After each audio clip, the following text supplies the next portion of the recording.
Hi, I'm Sherman Stock.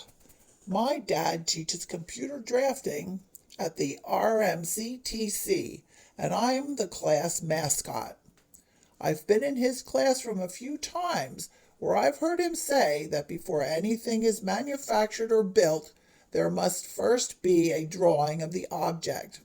That's what he teaches his students to do, make those drawings.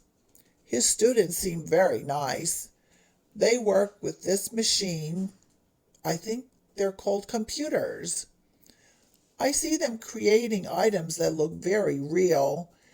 They even have other machines that can print their designs, so I could even play with them. He has two of these 3D printer things. He's also working on starting something new.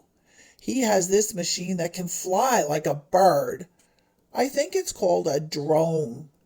He told me that his students will be able to learn how to operate the drone and take a test that will certify them as a drone pilot. I'm not too interested in flying. I like to run fast. So if any of these things seem interesting to you, please join him in the Zoom open house meeting. If you decide to take his class, you will get to meet me.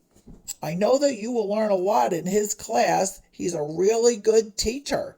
I know that because he is the one that taught me to talk.